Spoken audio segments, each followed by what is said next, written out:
برخیز یکدم عاشقاں، برخیز یکدم عاشقاں، برنام صابر رقص کن. برخیز یکدم عاشقاں، برنام صابر رقص کن. برخیز یکدم عاشقاں، برنام صابر رقص کن. برخیز یکدم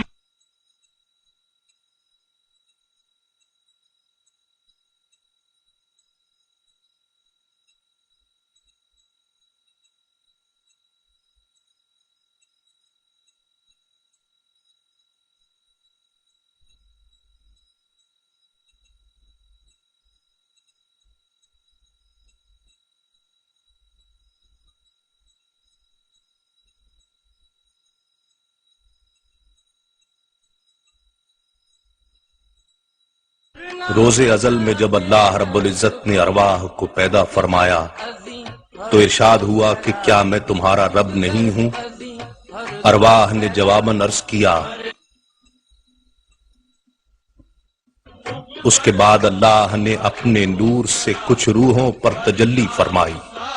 جن ارواح پر اللہ کے نور کی تجلی پڑی وہ ہمیشہ کے لیے منور اور مقدس ہو گئیں. یہ انبیاء، صدیقین، شہداء اور اولیاء کی ارواح تھی. یہ وہ ارواح تھیں کہ جنہیں اللہ نے اپنے قرب کے لیے چن لیا تھا، جنہیں منتخب کر لیا تھا اللہ نے اپنی محبت کے لیے، جن کے قلوب کو قدرت نے اپنی خشیت کے لیے آمادہ کر لیا تھا. یہ وہی ہستیاں ہیں جو انسانیت کا فخر ہیں. یہ وہی ارواح مقدسہ ہیں کہ جن پر ملائکہ رشک کرتے ہیں. یہ منور اور مقدس ارواح جب دنیا میں تشریف لاتی ہیں تو اللہ رب العزت ایسے آثار اور علامات پیدا فرما دیتا ہے کہ جن سے دنیا والوں پر ظاہر ہو سکے کہ یہ اللہ کے مقرب بندے کی روح ہے. ایسی ہی ایک ہستی، ایسی ہی ایک ذات قدوۃ السالکین، زین الصابرین، حضرت علاء الدین علی احمد صابر کلیری رحمت اللہ علیہ کی ہے. سن 591 حضرت حاجرہ سے ہوا تو اس حجرے میں کہ جہاں یہ سنت رسول ادا کی گئی تھی عجیب تجلیات کا ظہور ہوتا تھا. ایک نور مثل یاقوت حضرت عبد الرحیم شاہ کی پیشانی پر چمکتا تھا. اسی رنگ کا بادل بار بار حجرے کی چھت سے ملتا ہوا محسوس ہوتا تھا جس کی خوشبو سے تمام حجرہ معطر ہو گیا تھا. جوں جوں آپ کی پیدائش کا وقت قریب آتا گیا اس نور کی چمک میں اضافہ ہوتا چلا گیا، یہاں تک کہ یوم پیدائش سے پہلے طرح طرح کی عجائبات اور برکات کا اظہار ہر وقت ہونے لگا. ولادت سے 9 روز قبل سے ہی آپ کی والدہ کو آواز محسوس ہونے لگی کہ گویا کوئی شکم میں ذکر بالجہر میں مصروف ہے. آپ کی ولادت باسعادت 19 ربیع الاول 592 ہجری بروز جمعرات صبح بوقت تہجد ہرات میں ہوئی. آپ کی دایا مسمات بصری بنت ہاشم کا کہنا ہے کہ جب آپ کو غسل دینے کا ارادہ کرتی اور آپ کو اٹھانے کے لیے ہاتھ لگاتی تو میرے ہاتھ کانپ اٹھتے تھے یا ناقابل برداشت سوزش میرے ہاتھوں میں ہو جاتی. آپ کی والدہ ماجدہ نے ہدایت فرمائی کہ پہلے وضو کر لو پھر بچے کو غسل دینا. کرایا. اس وقت بھی آپ کی والدہ ماجدہ کو وہی یاقوتی نور اور خوشبو سے لبریز بادل اپنے گھر کے گوشے گوشے میں محسوس ہوتا تھا. محسوس یہ ہو رہا تھا کہ پاک اور مقدس روحیں سفید لباس میں کثرت کے ساتھ گھر میں آ رہی ہیں اور نوزائیدہ معصوم بچے کی پیشانی کا بوسہ لے کر واپس ہو رہی ہیں. آپ کے والد محترم نے آپ کا نام علاء الدین اور والدہ نے علی احمد رکھا. پیدائش کے موقع پر اس زمانے کے بزرگ حضرت شیخ ابو القاسم گرگانی رحمت اللہ علیہ نے آپ کے کان میں آذان کہی اور پیشن گوئی فرمائی کہ یہ بچہ قطب عالم ہوگا۔ صوفیاء اور فقراء کا بچپن عام دنیا دار بچوں سے مختلف ہوتا ہے۔ بچپن سے ہی آپ کی ذات سے ایسی کرامات کا ظہور ہونے لگا کہ جس سے یہ اندازہ لگانا مشکل نہ تھا کہ یہ اللہ کا مقرب بندہ ہے۔ پیدائش کے بعد کئی روز تک آپ نے دودھ نہیں پیا۔ آخر ایک روز آپ کے والد محترم نے آپ کے صبر و استقلال اور بزرگی پر 4 رکعت نماز نفل بطور شکرانہ ادا کیے اور آپ کے چہرے اقدس پر بوسہ دے کر 21 بار یا شیخ عبد القادر جیلانی شیئن للہ امددنی باذن اللہ پڑھ کر آپ کے قلب پر دم فرمایا۔ اس کی بدولت آپ نے اسی وقت دودھ نوش فرما لیا اور 1 سال تک متواتر آپ کا یہ معمول رہا کہ آپ ایک دن روزہ رکھتے اور ایک دن دودھ نوش فرماتے۔ 2 سال بعد خود بخود دودھ پینا چھوڑ دیا۔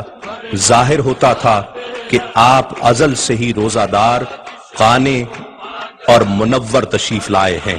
بچپن سے ہی چہرے پر صبر و قناعت کا نور نمایاں تھا۔ آپ کا سلسلہ نسب والد کی طرف سے حضرت علی کرم اللہ وجہ الکریم اور والدہ کی طرف سے حضرت عمر فاروق رضی اللہ تعالی عنہ سے جا ملتا ہے۔ آپ غوث الثقلین حضرت سیدنا شیخ عبد القادر جیلانی رضی اللہ تعالی عنہ کی اولاد میں سے ہیں اور زہد الانبیاء حضرت بابا فرید الدین مسعود گنج شکر رحمت اللہ علیہ کے حقیقی بھانجے ہیں۔ آپ نے 4 سال کی عمر میں بولنا شروع کر دیا اور وہ پہلا لفظ جو آپ کی زبان حق بیان سے صادر ہوا وہ تھا لا موجود الا اللہ، یعنی اللہ کے سوا کوئی موجود نہیں۔ آپ کے والد بھی اس وقت قریب موجود تھے۔ آپ کا یہ پہلا جملہ سن کر سجدہ شکر میں گر پڑے اور بارگاہ مجیب الدعوات میں عرض کی، الہی تیرا شکر ہے کہ تو نے اس بچے سے سب سے پہلے اپنی موجودگی کا اقرار کروایا ہے۔ آپ کی ولایت عہد طفلی میں ہی ظاہر ہونے لگی تھی۔ آپ اکثر بچپن میں ہی لا موجود الا اللہ کا ورد فرماتے، رات میں بہت کم سوتے اور شب بیداری میں مصروف رہتے۔ کم کھانا اور اللہ کی عبادت آپ کو بچپن سے ہی عزیز تھی۔ سن 597 ہجری میں جب آپ کی عمر محض 5 سال تھی، آپ کے والد محترم اپنے خالق حقیقی سے جا ملے۔ شفیق والد کی وفات آپ کے لیے بہت گہرا صدمہ تھی۔ آپ بہت مغموم اور سوگوار رہنے لگے۔ 1 سال تک بالکل خاموش رہے اور کوئی کلمہ زبان مبارک سے ارشاد نہ فرمایا۔ ایسی حالت میں آپ کی والدہ نے، جو آپ کی باطنی کیفیات سے خوب آشنا تھیں، آپ کی تعلیم و تربیت کا اہتمام کیا اور آپ کو دینی تعلیم دلوانے کی طرف خوب توجہ فرمائی۔ آپ نے سب سے پہلے قرآن مجید کی تعلیم حاصل کی اور اس کے بعد عربی اور فارسی کی تعلیم مکمل فرمائی۔ ابتدائی تعلیم کی تکمیل کے بعد آپ کی والدہ نے مزید تعلیم و تربیت کے لیے آپ کو اپنے بھائی اور ولی کامل حضرت بابا فرید الدین مسعود گنج شکر رحمت اللہ علیہ کے پاس اجودھن بھیجنے کا فیصلہ کیا تاکہ آپ کی ظاہری تعلیم و تربیت کے ساتھ ساتھ آپ کی باطنی اور روحانی کیفیات کو جلا مل سکے۔ حضرت بابا فرید الدین مسعود گنج شکر رحمت اللہ علیہ جیسے ولی کامل اور عالم دین کی مائیت سے بڑھ کر اس ہونہار بچے کے لیے کون سی درسگاہ ہو سکتی تھی۔ بابا صاحب جیسے ولی کامل کے لیے حضرت صابر پاک رحمت اللہ علیہ کی قلبی کیفیات سے آگاہ ہونا کوئی بڑی بات نہ تھی۔ بابا صاحب نے دل و جان سے اپنے حقیقی بھانجے علی احمد کا استقبال کیا۔ آپ ہمہ وقت اپنے ماموں کی خصوصی مہربانیوں اور نگاہ التفات کا مرکز و محور رہتے۔ محبت کے لیے کچھ خاص دل مخصوص ہوتے ہیں، یہ وہ نغمہ ہے جو ہر ساز پر گایا نہیں جاتا۔ اجودن میں بابا صاحب کی سرپرستی میں آپ نے عربی اور فارسی کی مزید تعلیم حاصل کی۔ بابا صاحب کا ارشاد ہے کہ میں نے علی احمد کو 3 سال تک علوم ظاہری کی تعلیم دی، اور اس عرصہ میں علی احمد نے اتنا کچھ سیکھ لیا کہ دوسرے بچے 6 سال میں نہیں سیکھ سکتے۔ بابا صاحب اس بچے کی باطنی کیفیات سے خوب واقف تھے اور جانتے تھے کہ علی احمد پر اللہ رب العزت کا وہ عظیم روحانی فضل ہونے والا ہے جو اولیاء کاملین کے لیے خاص ہے۔ 25 شوال سن 603 ہجری بروز جمعرات بعد نماز عصر حضرت صابر پاک رحمت اللہ علیہ نے حضرت بابا صاحب رحمت اللہ علیہ کے دست حق پرست پر بیعت کی سعادت حاصل فرمائی۔ اس وقت حضرت صابر پاک کی عمر محض 11 سال تھی۔ یہ وہ لمحہ تھا کہ جس سے حضرت صابر پاک کی ریاضت اور مجاہدے کو ایک نئی جہت اور سمت عطا ہونی تھی۔ یہ خیال کر کے کہ کسی سے مانگنا آپ کی عادت نہیں ہے، حضرت بابا فرید الدین مسعود گنج شکر رحمت اللہ علیہ نے لنگر خانے میں لنگر تقسیم کرنے کی تمام تر ذمہ داریاں آپ کو سونپ دیں۔ درویشوں، مسکینوں اور مہمانوں کی خاطر مدارات اولیاء کاملین کا شیوا رہا ہے۔ یہی صابر پاک خود تو فاقہ کشی کرتے رہے اور دوسروں کو کھانا کھلاتے رہے۔ یہ خیال کہ مرشد نے لنگر تقسیم کرنے کا حکم دیا ہے، لنگر کھانے کا حکم نہیں دیا، صرف خیال نہیں، معراج خیال ہے۔ آپ نے 12 سال مرشد کے حکم کی تعمیل دل و جان سے فرمائی اور لنگر تقسیم فرماتے رہے، لیکن اس لنگر سے ایک دانہ بھی اپنے منہ میں نہ ڈالا۔ روزانہ روزے سے رہتے، 2 3 دن گزر جاتے۔ جب بھوک کی شدت برداشت سے باہر ہو جاتی تو افطار کے وقت جنگل کی طرف نکل جاتے اور پھل اور درختوں کی پتیوں سے افطار فرماتے، اور نماز مغرب کے بعد پھر تقسیم لنگر کی خدمت پر حاضر ہو جاتے۔ اس قدر ریاضت و مجاہدات کیے کہ ایک لمحہ بھی اپنے جسم مبارک کو آرام نہ دیا، اور نوبت یہاں تک پہنچ گئی کہ جسم لاغر اور کمزور ہو گیا۔ یہ حالت دیکھ کر ایک دن حضرت بابا صاحب رحمت اللہ علیہ نے حضرت صابر پاک رحمت اللہ علیہ کو اپنے پاس بلایا اور کمال شفقت سے دریافت فرمایا کہ علی احمد، تم لنگر تقسیم کرتے ہو یا خود بھی کچھ کھاتے ہو؟ تو آپ نے جواب میں عرض کیا کہ آپ کی اجازت کے بغیر میری کیا مجال کہ لنگر میں سے ایک دانہ بھی کھاتا۔ آپ کا یہ جواب سن کر حضرت بابا صاحب آپ کے اس کمال صبر سے بے انتہا خوش ہوئے اور فرط جذبات سے آپ کی آنکھوں سے آنسو رواں ہو گئے۔ آپ نے علی احمد کو اپنے سینے سے لگا لیا اور فرمایا، ہمارا علی احمد صابر ہے، اور نعمت باطنی سے سرفراز فرمایا۔ اسی روز سے آپ کا لقب صابر قرار پایا۔ بابا صاحب نے مزید فرمایا کہ انشاءاللہ دونوں جہان اسے صابر کے نام سے یاد کریں گے۔ آپ کو اللہ رب العزت نے جلالی طبیعت عطا فرمائی تھی۔ بابا صاحب فرماتے ہیں کہ ہمارا صابر شمشیر برہنہ کے مثل ہے، اگر کوئی ذرا بھی اس کی شان میں بے مرتکب ہوگا خاک ہو جائے گا۔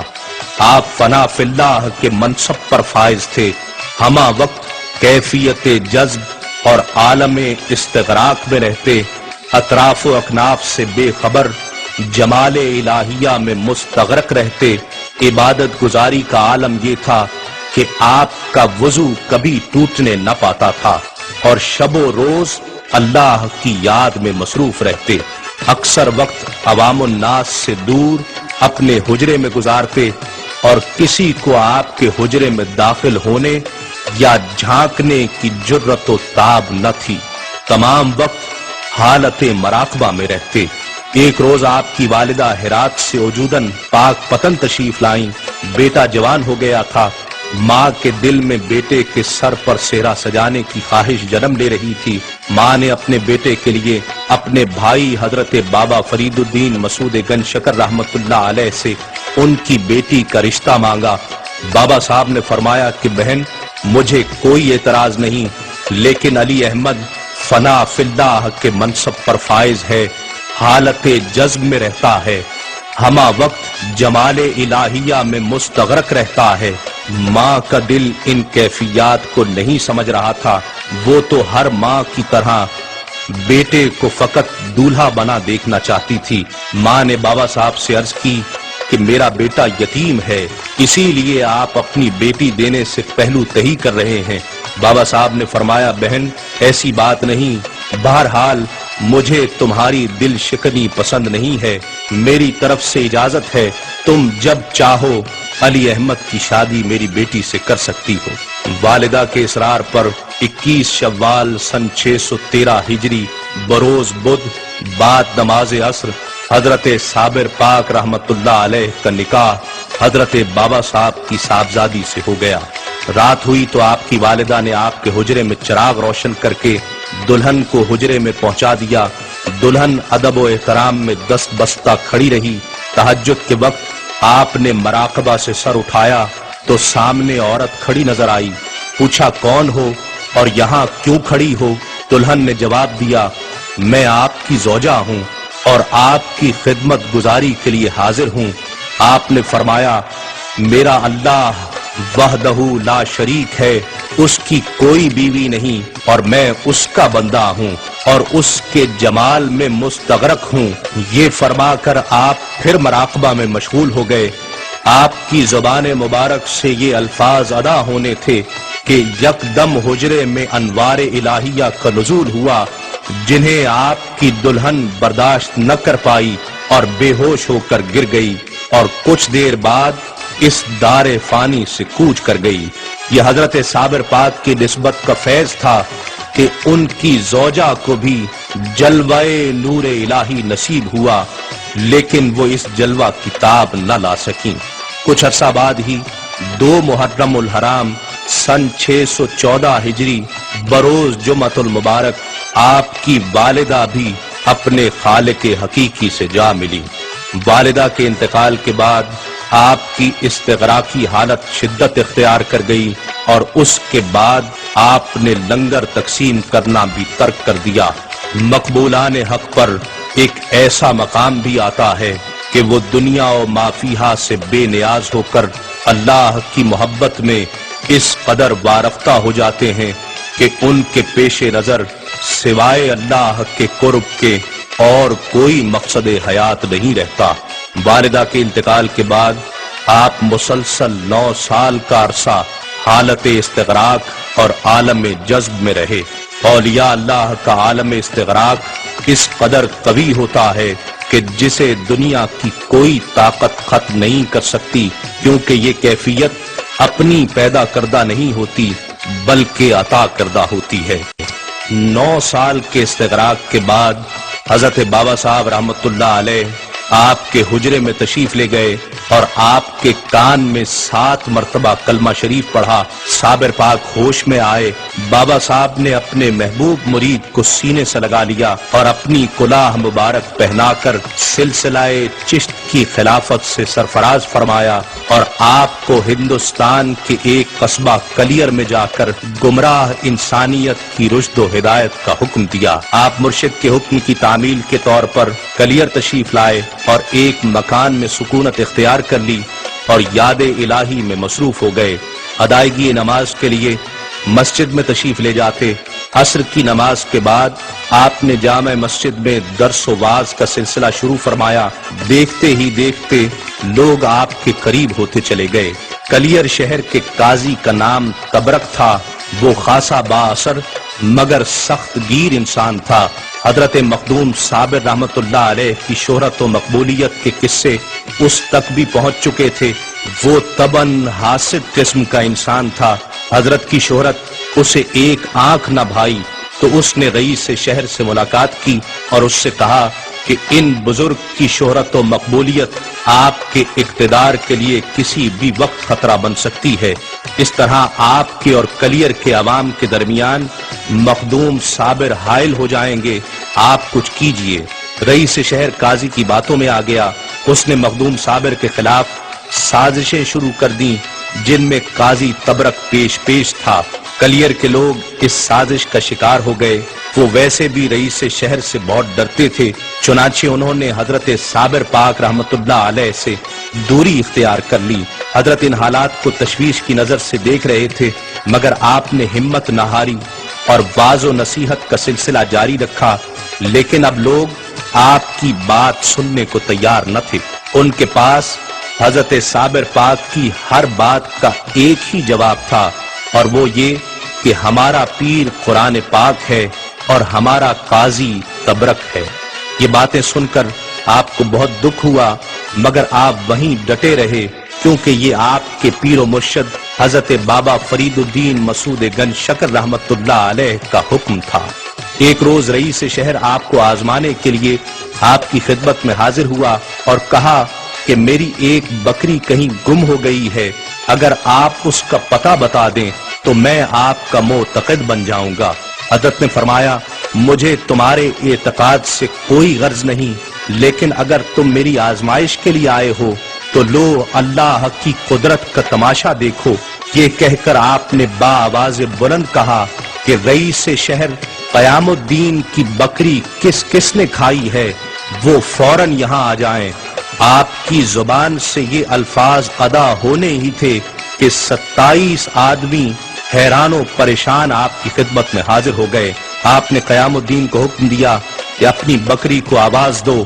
اس نے تعمیل کی تو ان تمام آدمیوں کے شکم سے بکری کی آواز آنے لگی۔ آپ رئیس شہر کی آزمائش پر پورے اترے تھے، اسے آپ کا معتقد بن جانا چاہیے تھا، مگر اس نے ایسا نہ کیا۔ در پردہ اسے قاضی شہر بھی مسلسل ورغلاتا رہا۔ قاضی کا کہنا تھا کہ صابر پاک کی یہ کرامت نہیں بلکہ شعبدے بازی ہے۔ کلیر کے رہنے والوں کی سرکشی بڑھتی جا رہی تھی۔ ان لوگوں نے شہر میں حضرت علاء الدین صابر پاک رحمت اللہ علیہ کا رہنا دوبھر کر دیا تھا۔ وہ کسی طرح بھی راہ راست پر آنے کو یا آپ کی بات اور تعلیمات سننے کو تیار نہ تھے۔ ان حالات کو دیکھ کر حضرت صابر پاک رحمت اللہ علیہ نے اجودھن میں اپنے ماموں اور پیر و مرشد حضرت بابا فرید الدین مسعود گنج شکر رحمت اللہ علیہ کو خط لکھا، جس میں تمام حالات تفصیل کے ساتھ بیان کر دیے۔ بابا صاحب نے وہ خط پڑھنے کے بعد جواب میں لکھا، وہاں تمہیں ہر قسم کا اختیار حاصل ہے، جیسا مناسب سمجھو کرو۔ بابا صاحب نے ایک خط رئیس شہر اور قاضی شہر کو بھی لکھا اور انہیں ہدایت کی کہ وہ صابر پاک کی اطاعت کریں، مگر قاضی نے تکبر کے عالم میں وہ خط پھاڑ دیا۔ اب بات برداشت سے باہر ہو چکی تھی، لہذا صابر پاک کی طبیعت میں بھی جلال آ گیا۔ آپ کلیر والوں کو سیدھے راستے پر لانا چاہتے تھے، مگر وہ مسلسل سرکشی اور نافرمانی کا مظاہرہ کر رہے تھے۔ جمعے کے روز صابر پاک بھی نماز جمعہ ادا کرنے مسجد میں پہنچے اور پہلی صف میں تشریف فرما ہوئے۔ قاضی شہر نے دیکھا تو آپ کو وہاں سے اٹھنے کا حکم دیا۔ دوسرے لوگوں نے بھی آپ کے ساتھ تعاون نہ کیا۔ آپ جہاں بیٹھنے کی کوشش کرتے وہاں سے اٹھا دیے جاتے۔ آخر آپ مایوس ہو کر مسجد سے باہر تشریف لائے۔ مسجد میں نماز شروع ہو گئی۔ جب لوگ رکوع اور سجدے کی حالت میں تھے تو آپ نے مسجد کو حکم دیا کہ اے مسجد، سب سجدے میں ہیں، کیا تو سجدہ نہ کرے گی؟ آپ کا یہ کہنا تھا کہ مسجد دھڑام سے زمین بوس ہو گئی اور اس کے اندر موجود تمام لوگ ہلاک ہو گئے۔ نافرمان اور سرکش لوگ اپنے انجام کو پہنچ چکے تھے، مگر حضرت علاء الدین صابر کلیری رحمت اللہ علیہ کے جلال میں کوئی کمی واقع نہیں ہوئی تھی۔ آپ گولر کے ایک درخت کے نیچے جا کر کھڑے ہو گئے۔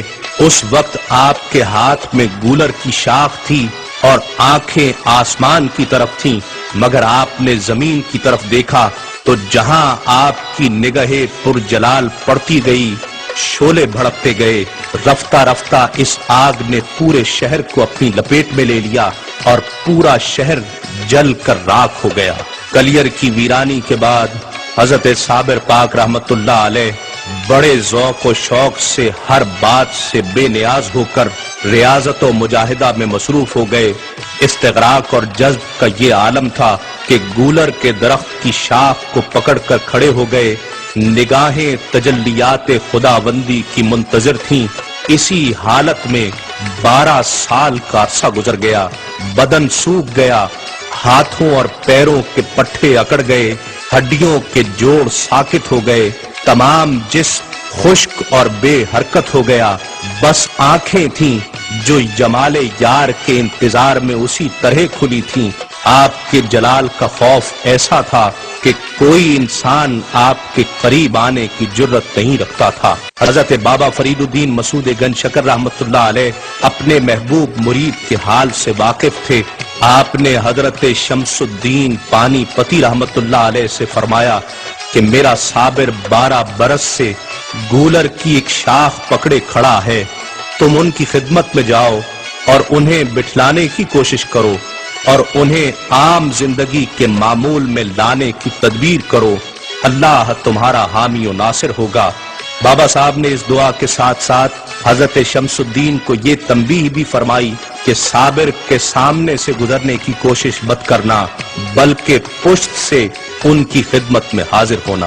حضرت شمس الدین حضرت بابا صاحب کی دعاؤں کے ساتھ کلیر پہنچے تھے۔ آپ نے حضرت صابر پاک کے قریب پشت کی جانب کھڑے ہو کر قرآن پاک با آواز بلند پڑھنا شروع کیا۔ آپ خوش الحان قاری تھے۔ کچھ دیر بعد ہی حضرت صابر پاک متوجہ ہوئے اور فرمایا پشت کی جانب کلام مجید پڑھنا ٹھیک نہیں ہے، سامنے آ کر پڑھو۔ آپ سامنے تو نہ آئے، بائیں سمت آ کر تلاوت قرآن مجید کرتے رہے۔ حضرت صابر پاک بڑے ذوق و شوق سے تلاوت کلام پاک سماعت کرتے رہے۔ کچھ دیر بعد حضرت شمس الدین تلاوت کرتے کرتے اچانک رک گئے۔ آپ نے فرمایا پڑھتے رہو، خاموش کیوں ہو گئے؟ حضرت شمس الدین نے عرض کی کہ حضور کھڑے کھڑے تھک گیا ہوں، اب کھڑے ہو کر پڑھنے کی سخت باقی نہیں ہے۔ آپ نے فرمایا اچھا بیٹھ جاؤ۔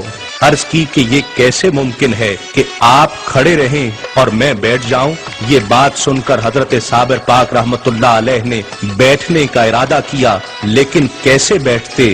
ہاتھ پیر تو 12 سال کے مجاہدے سے شل ہو چکے تھے۔ حضرت شمس الدین نے سہارا دے کر آپ کو درخت کے تنے سے کمر لگا کر بٹھا دیا اور پھر سے تلاوت شروع کی۔ کچھ دیر بعد آپ پھر خاموش ہو گئے۔ صابر پاک نے فرمایا اب کیوں خاموش ہوئے؟ عرض کیا کہ میرا ارادہ اجودن واپسی کا ہے، اگر آپ مجھے یہاں رہنے کی اجازت عطا فرمائیں تو میں آپ کی خدمت میں قیام کر لوں۔ آپ نے فرمایا تجھے میرے مرشد نے بھیجا ہے، میں تجھے واپس کیسے بھیج سکتا ہوں؟ دریائے شفقت و فیض جوش پر تھا۔ آپ نے حضرت شمس الدین کے سر پر دست شفقت رکھا اور فرمایا کہ تو میرا بیٹا ہے اور شرف بیعت اور خلافت عطا فرمائی۔ حضرت شمس الدین کافی عرصہ آپ کی خدمت میں حاضر رہے۔ وصال سے کچھ عرصہ قبل آپ نے اپنے مرید حضرت شمس الدین کو وصیت فرمائی کہ جب میرا اپنے محبوب اپنے خالق حقیقی سے وصال ہو تو تم آنا، میرے جسم کے بائیں جانب ایک چشمہ ظاہر ہوگا، اسی کے پانی سے مجھے غسل دینا، اور یاد رکھو میرے جسم کو ہاتھ مت لگانا، جسم کے جس حصے کے غسل کا خیال تمہارے دل میں آئے گا میرا جسم اسی پہلو کی جانب خم ہو جائے گا۔ تکفین کے بعد گھوڑے پر سوار ایک شخص آئے گا جو میری نماز جنازہ پڑھائے گا۔ 13 ربیع الاول سن 690 ہجری کو اللہ کا یہ محبوب دوست اپنے خالق حقیقی سے جا ملا۔ حضرت شمس الدین جسد اقدس کے قریب گئے اور جیسے حضرت صابر پاک نے غسل اور تکفین کی وصیت فرمائی تھی ویسا ہی کیا۔ کچھ ہی لمحات میں گھوڑے پر سوار ایک نقاب پوش آیا اور گھوڑے سے اتر کر امامت کے لیے کھڑا ہو گیا۔ حضرت شمس الدین یہ سوچ رہے تھے کہ اس قدر عظیم ہستی کے جنازے میں میں اکیلا ہی شریک ہوں۔ یہ سوچ کر جب دائیں اور بائیں سلام کے لیے منہ پھیرا تو حد نگاہ تک بے شمار اولیاء کرام نماز جنازہ میں شریک تھے۔ حضرت شمس الدین حضرت صابر پاک رحمت اللہ علیہ سے یہ سوال کرتے تھے کہ فنا اور بقا کا راز کیا ہے؟ حضرت صابر پاک فرمایا کرتے تھے وقت آنے پر ظاہر ہو جائے گا۔ نماز جنازہ کے فوراً بعد جب وہ نقاب پوش واپس جانے لگا تو حضرت شمس الدین کے قلب میں یہ خواہش شدت سے موجود تھی کہ وہ اس چہرے کی زیارت کریں کہ جس نے میرے مرشد کی نماز جنازہ پڑھائی ہے۔ آپ سے رہا نہ گیا اور نقاب پوش سے گزارش کی کہ میں آپ کا دیدار کرنا چاہتا ہوں۔ نقاب پوش نے نقاب الٹ دیا۔ حضرت شمس الدین یہ دیکھ کر حیران رہ گئے کہ نقاب پوش کوئی اور نہیں بلکہ خود حضرت صابر پاک تھے۔ صابر پاک نے فرمایا شمس الدین تم پوچھا کرتے تھے کہ فنا اور بقا کا راز کیا ہے؟ جسد خاکی کی طرف اشارہ کر کے فرمایا دیکھو وہ فنا ہے اور یہ بقا ہے، یہی حقیقت فنا و بقا ہے۔ اور جس طرف سے تشریف لائے تھے اسی طرف کو روانہ ہو گئے۔ گلیر شریف تقریباً 2.5 صدیوں تک اجاڑ اور ویران رہا۔ حضرت صابر پاک رحمت اللہ علیہ کا جمال ابھی تک اس شہر پر طاری تھا۔ وہاں انسان تو کیا چرند و پرند بھی گزرتے ہوئے ڈرتے تھے۔ ایک طویل عرصہ گزر گیا، آخر اللہ کے نیک بندے اور حضرت صابر پاک رحمت اللہ علیہ کے ایک معتقد قطب عالم حضرت مولانا عبد القدوس گنگوہی رحمت اللہ علیہ نے ان کے مدفن کی تلاش کا بیڑا اٹھایا۔ اس کام میں انہیں بے شمار مسائل کا سامنا کرنا پڑا مگر انہوں نے جستجو میں کوئی کمی نہ کی۔ ایک دن حالت خواب میں انہیں اس جگہ کی نشاندہی کر دی گئی جہاں حضرت صابر پاک رحمت اللہ علیہ آسودہ خاک تھے۔ چنانچہ انہوں نے مزار مبارک کی شایان شان تعمیر شروع کروائی۔ ضلع سہارنپور کے شہر گلیر شریف میں حضرت صابر پاک رحمت اللہ علیہ کی درگاہ دنیا بھر کے عقیدت مندوں کی خصوصی توجہ کا مرکز ہے۔ لوگ جوق در جوق آپ کے مزار پر حاضر ہوتے ہیں اور اس عظیم صوفی بزرگ کو خراج عقیدت پیش کرتے ہیں اور دامن مراد کو بھر کر لوٹتے ہیں۔ درگاہ شریف کے احاطہ میں داخل ہونے کے لیے 3 دروازے ہیں، ایک دروازہ مشرق کی طرف، ایک شمال کی طرف اور ایک جنوب کی طرف ہے۔ جو دروازہ مشرق کی طرف ہے وہ صدر دروازہ کہلاتا ہے۔ درگاہ کا احاطہ کافی وسیع ہے جس میں ہزاروں زائرین سما سکتے ہیں۔ روضہ اقدس کے 3 حصے ہیں۔ پہلا حصہ غلام گردش کہلاتا ہے، دوسرا حصہ بنگلہ اور تیسرا حصہ جس میں مرقد مقدس ہے آستانہ شریف کہلاتا ہے۔ مزار شریف والے حصے کے اوپر گنبد ہے۔ بنگلہ اور گنبد کے چاروں طرف جالی دار غلام گردش ہے جس کے چاروں سمت پر 4 آہنی سلاخوں کے بنے ہوئے دروازے لگے ہوئے ہیں۔ غلام گردش سے گزر کر مزار اقدس پر داخلہ کے لیے پہلے بنگلے میں گزر کر زیر گنبد تربت اقدس پر حاضری ہوتی ہے۔ تربت کے چاروں طرف سنگ مرمر کا کٹہرا بنا ہوا ہے۔ باہر واپسی کے لیے دوسری کھڑکی ہے۔ بنگلے اور مزار شریف میں داخلے کے لیے اور باہر آنے کے لیے 3 کھڑکیاں ہیں جن کے کیواڑوں پر چاندی کے پترے چڑھے ہوئے ہیں۔ آپ کا عرس مبارک ماہ ربیع الاول کی 13، 14 اور 15 تاریخوں کو بڑی عقیدت اور محبت کے ساتھ منایا جاتا ہے۔ ان تاریخوں میں عرس کے دوران دنیا بھر سے عقیدت مند مزار اقدس پر حاضر ہوتے ہیں اور فاتحہ خوانی کرتے ہیں۔ ایک میلے کا سما ہوتا ہے اور ہر شخص اس محبوب بندے کی بارگاہ میں حاضر ہو کر اس کے طفیل حضرت صابر پاک رحمت اللہ علیہ کی نسبت سے رب کی رحمتوں کا طلبگار ہوتا ہے۔ اللہ رب العزت ہم سب کو ایسے بزرگوں کے نقش قدم پر چلنے اور ان کی عزت و توقیر کا شرف عطا فرمائے۔